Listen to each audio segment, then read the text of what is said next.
the first one is about my friend Deb, who I talked to. I told her story last time. About she has panic attacks from driving, and just a lot of childhood trauma stuff. It's not necessarily all driving. She gets it, even though she did her entire career of traveling all over the country and speaking at different universities about financial aid. She would Now she gets up and talks, and she just starts shaking and crying, and she just, panic attacks take over. So we did the interview of the panic attacks, and she did it into a color, and it was gray, and turned it into a shape, and it was a car. And so we interviewed the car, and I was really surprised how strong and powerful the car was. Has a lot of empathy, had a lot of compassion, and if this is going to be our panic attacks, I was surprised it was being as compassionate as it was.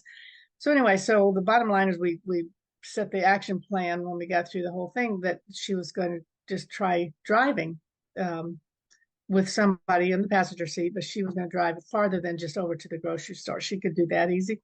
So we have a little town called Wickenburg here. It's about an hour from our house, and we go out there. There's some healers out there that we go to all the time. So I take her out there for her appointments.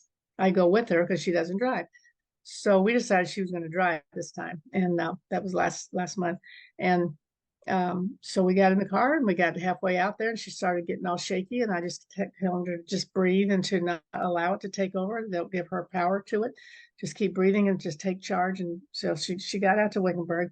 And then when we came back, I drove from the healer person's house to the restaurant and parked right in front, did a parallel parking right in front of the restaurant.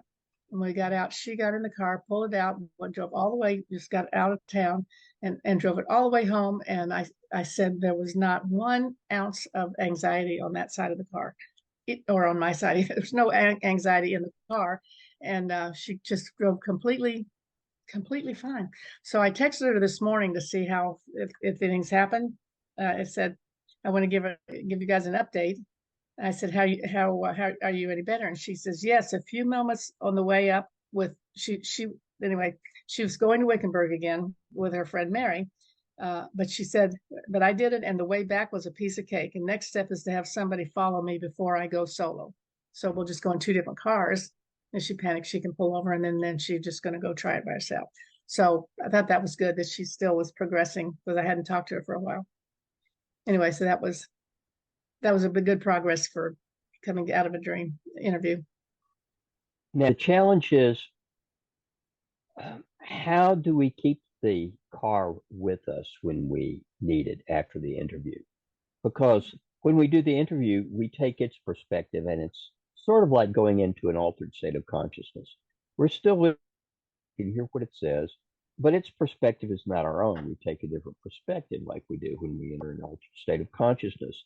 The challenge is that after interviews, we generally bounce back into our normal everyday state.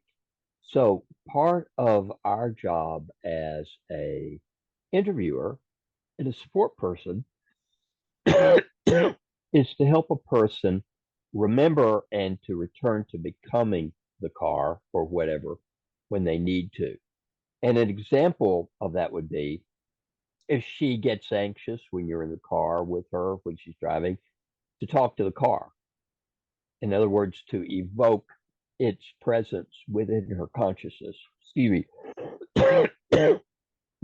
Car, what's going on with the dreamer right now? She seems to be getting a little anxious. What do you think sees going on, car?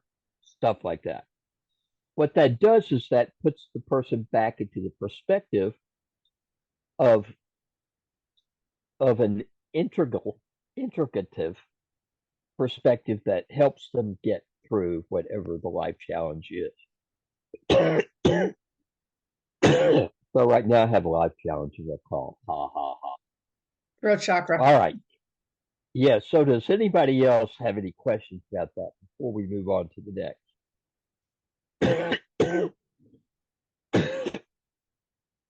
Well, I'm just really pleased to hear that even as of today, she's driving out there right now as we speak and coming back. So that's cool.